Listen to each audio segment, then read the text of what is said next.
6'4.5", skinny guy that you. And we got a lot of those. Those are, we can always get that guy a little bit. I don't even know for sure, but and I think they took a kid from France or something, and Joey Harris ends up at Virginia. Now he's in the NBA, and I saw Mark. I was at Columbia, and I was like, doggone it, man, you guys are impressive. There's your first year they hit number 1. I think they had a Linux.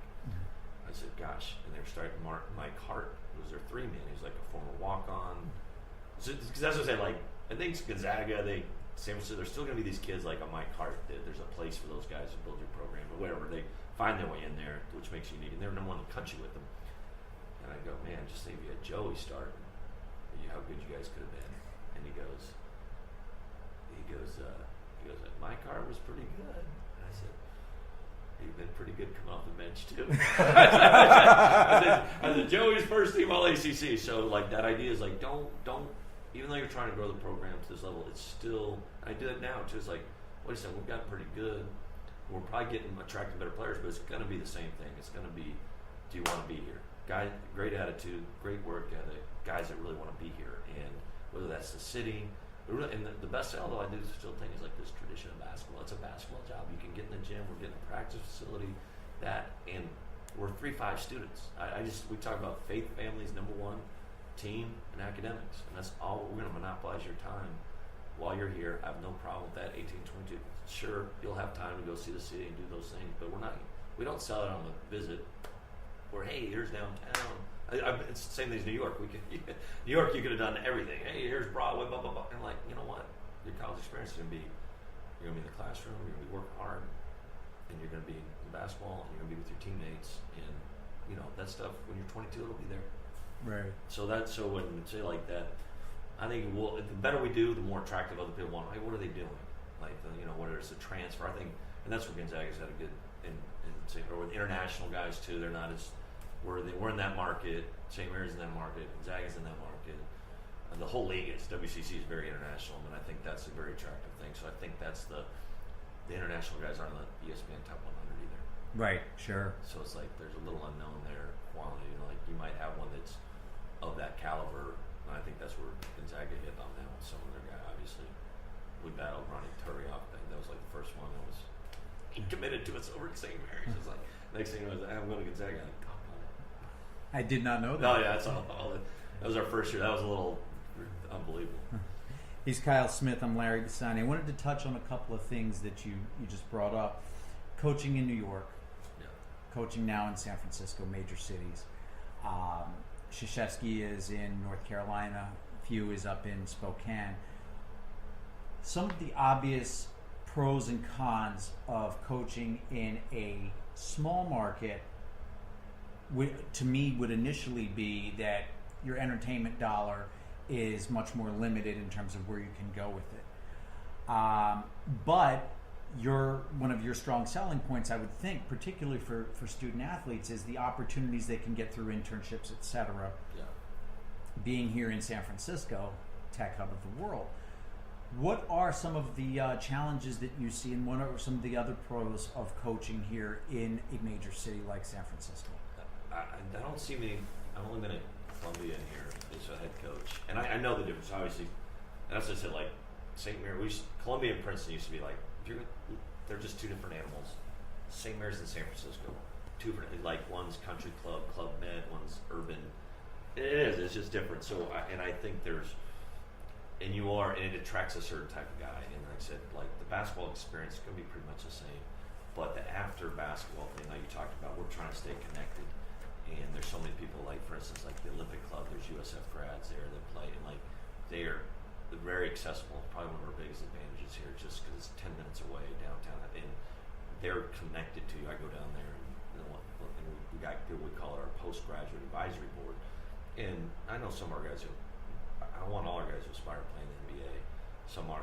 But there's going to be some guys that are starting, like Frankie Ferrari, probably not, he's got a passport for Italy, so he's going to have the opportunity to at least play overseas and do something like that. But the key is the same thing there is to, when you have an off season or to connect people, what we would call advisory board, like for him, I'm going to have Brian Barber. When he's graduated, Brian Barber's got to play for me at Columbia. He lives in town. He's worked at Google for 5 years, and Frankie's going to have an off season, he's still going to work on his game, but it's like, well, here you're going to do an internship, and he's going to help you out to guide the next stage of your life when you are done playing basketball, whether it's coming back to, tech industry. I think Frankie will coach. That's probably, so I got him there. But have those opportunities. And all our guys, we sell that to. They said that's the biggest selling point. You got Silicon Valley. There's so many opportunities. Whether it's real estate, finance, tech, it's all here. It's all available, and we have a lot of alums. And having Bill Cartwright is our special assistant. Raises money for the school. Lives across the street. He's always accessible. And I always say he obviously has NBA connections, but sure. He's more proud of the fact he owns a French restaurant in Chicago. So he's kind of a Renaissance man. No one would ever think the 7-1 giant. Yeah, exactly. So he's got 5 rings. He's lived a pretty awesome life, and he loves number one to see these guys have success in life. And there's so many of those people. They're just untapped. So I think that comes. That's where the same thing. That's why I said Columbia and San Francisco similar urban jobs. And they can touch you. These alums they're working downtown, they come by. It's easier versus you're out, if you're in Hanover, New Hampshire, or Moraga. Sure. You gotta go out of your way to really touch the kids, Absolutely. Really, you don't see them. We saw certain guys, but you just don't see them as much. So that's innate advantage. People there, and a little bit of I'm always worried about that. It's like when we're at St. Mary's too, or whatever. It's a little bit more of a platform. And then things have changed, technology's changed, but definitely when it was newspapers were still in vogue, and that's where you got your information. It's more, gosh, we're winning over here, and USF still, there's even when it wasn't, they wasn't always good publicity, but they were the first story. Cal and USF, I always thought in the Bay Area, like the San Francisco Chronicle, that's the two programs that they seem to, Santa Clara's at South Bay, and then we felt like we were out there. We were, because it's a little ways out there, but. Sure. But that's changed with their success and that. But I think that's what this place has a lot to offer. Speaking of Cal, you took him down this year. Also, were victorious over Stanford. So, was it safe to say that you are reestablishing at this point the profile of the program, at least locally? Absolutely. And like I said, I'm thankful those guys, those programs that they recognize the value of just. Like I said, for older generations like USF, Cal were the two programs that, Pete Noel coached about. Those were iconic. And to get us back in that conversation is just helpful for the Bay Area basketball and them Sure. to play us. And that's true. I think Mike Montgomery says there's not a lot for them to gain from playing those games. But I think we've actually elevated our this year thus far. If we can keep that, then it is a good game. That's just kind of the process. At first it was when Gonzaga poked their head out and started getting people were I don't have any. Washington have any reason to play them, and don't give them. But then they started playing, Tennessee in a neutral game or getting wins, and it's wait, they're hold on. Now they kind of need each other, and we're hoping that we can be kind of the same thing. Let's keep that going. We'd love to play those Pac-12 games and get those opportunities, and it's a good game for basketball fans. Oh, for sure. I don't want to play Oklahoma. No sense to go to Norman, Oklahoma to go play a game that they're not going to care. But if we can play Pac-12 teams that are not far and our fan base can follow, it's great. I wanted to get back. You touched on Frankie Ferrari. I wanted to get back to him and a couple of other seniors that you guys were losing this year. You were able to bring Frankie back into the fold. Yes. What did you see that others didn't? You know what? Had a little bit of a cheat sheet. First of all, Todd Golden was assistant, really spearheaded. He was at Columbia, and we tried recruiting at Columbia. And I saw him when he was young, and I was that's my first impression. He was so little, but he was just a cocky little guy. And I was it's kind of the same. This is going to sound funny too. It was the same impression I had when I saw Steve Nash play.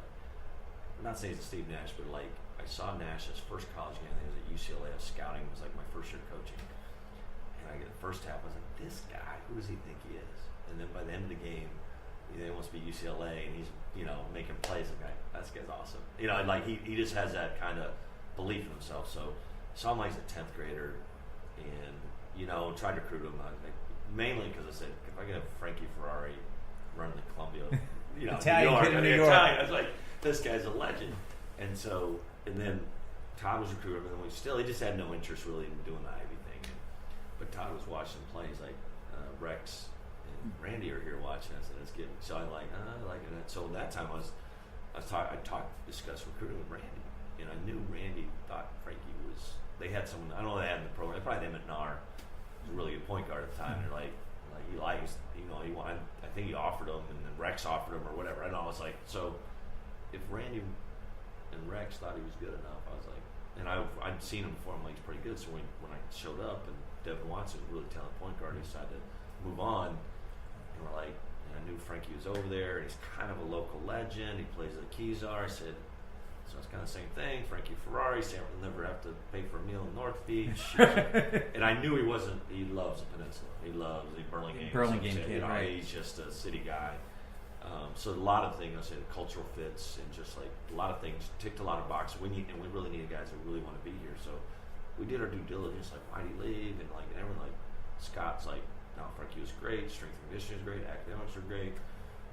Some of the previous staff weren't so. I think they just brought 2 point guards in that kind of went with one or the other. They weren't. I don't know if he's good enough. I'm not sure. And he didn't shoot it well. I'm like, and he didn't. But I was like, I saw that guy enough. Like that guy can make shots. That guy's a.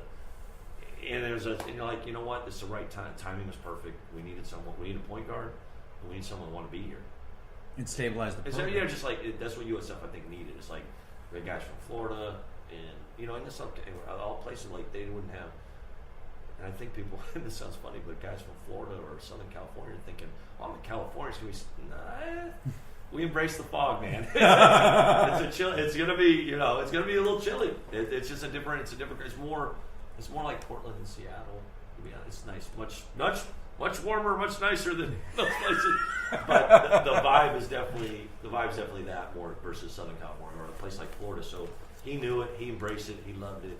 He grew up as a WCC guy too, watching Pangos might have played against, but Dick Al and those guys. So like sure, Delvedova, like he gets it. That's important. Guys that love the WCC. So that was just Randy thinking he's good, Todd watching. I'm like, right time. We talked about Frankie. I also want to touch on a couple of other seniors: Matt McCarthy, Nate Renfro.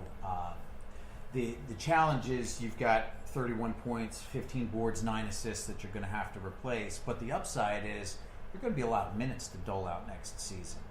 I would imagine that Jamari is going to assume some of those. But how does that play in terms of coming off of 3 20-win seasons? yeah, hopefully, yeah. So. Hopefully a third 20-win season in a row. And being able to sort of open up the kimono a little bit to some of these recruits and say, you have a chance to be a part of a top flight program, and I can give you the minutes. Yeah, what's funny, our program probably works is counterintuitive. We tend to think there's probably some guys sitting in our program that are getting better and probably will assume the minutes. So we have some guys coming in, and that's why it's hard for me to even talk with other people in the media. It's like, listen, find stories about the guys in our program because everyone wants to gravitate the new guys. Mm-hmm. New guys it should be tough on them. If we got one that's good enough to beat out our guys that have been in the program, then we're going to be pretty darn good because Matt's just improved every year. Yeah. It's just like, and he's really close to an all-conference. Even between him and Jimbo, we've got an all-conference center. Jimbo. Yeah, and Jimbo, and people are like, oh, Jimbo's got so much better. I said, yeah, because they're bought in, the attitude, it's got, especially the big guys. So I didn't even know, like Matt, and I feel like we've got some guys like Tavi started some for us as a freshman, mm-hmm. and he helped us out last game. He had a bad concussion. He's a guy that will emerge. We got to replace him. Then we got another between Dimitri Ribny, I think, he's been battling injuries. He should be a guy that should be able to replace Nate in a different way. But so I think we're going to be okay there. And then Jamari showing stuff, and then we got some other guys sitting out that will be pretty good. So I think it's pretty good shape. But I just think it's going to. But you're right though. It's going to attract a little better talent that's coming in, and really feel good about the guys we signed. And they'll just grow. They'll keep growing and getting better. It's really to build it up. It's really incremental. It's a 2% every year. You're getting better as opposed to. I think the narrative out there is that if we get this McDonald's All-American, that'll think. Sure. There's some value in that, but now I almost think like the McDonald's, he's only going to be there for a year. That's where I think people are balanced. Like a team like Loyola Chicago, and that's my model. Urban Catholic schools, like how they almost think in the term.